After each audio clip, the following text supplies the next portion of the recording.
And that is why India has taken a strong position on the Russia-Ukraine war. And now, India is all set to play an even bigger role in Asian geopolitics.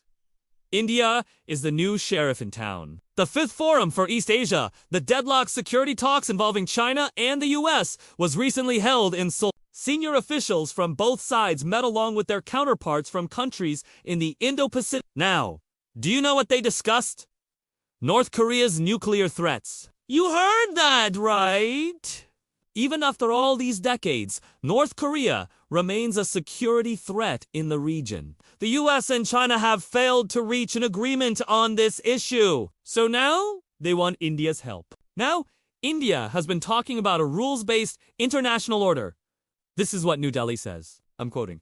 We strongly believe that all countries, big and small, all countries have an equal stake in a stable and secure Indo-Pacific, and that there should be a rules-based international order.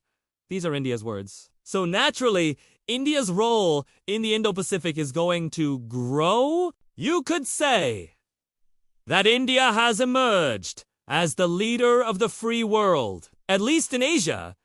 It's a very important position to be in, but it comes with a lot of responsibility. America's Indo-Pacific strategy hinges on three things: military alliances, trade partnerships, and now India. Washington, D.C. wants New Delhi to play a bigger role in containing China. But remember, India has its own issues with China, be it the border standoff or the political differences over Taiwan. Plus, India has consistently refused to pick sides in the US-China rivalry. So New Delhi's role will be crucial in shaping the Indo. Not only does India share maritime borders with China, it also has deep cultural and economic ties with the ASEAN nations. So India's outreach is going to be a key factor in determining the fate of the region. And India's position is very clear. We advocate free navigation of all states in the Indo-Pacific, and we advocate peaceful resolution of maritime disputes, rules-based international conduct, and most importantly, non-alignment. India has always advocated non-alignment, and that policy has helped India maintain good relations with all countries.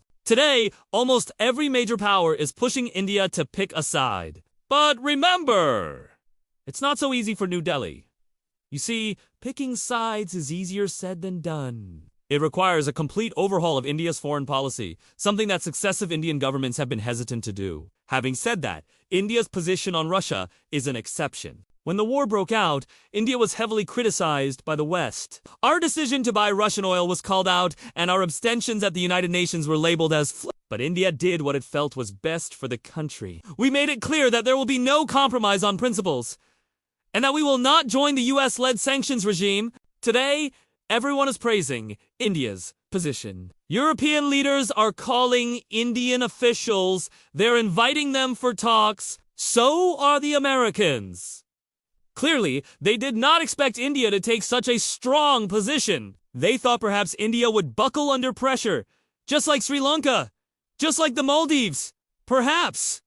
But that's not the case. India has shown remarkable restraint and resolve. And this has put India in a very powerful position to play the role of a global leader.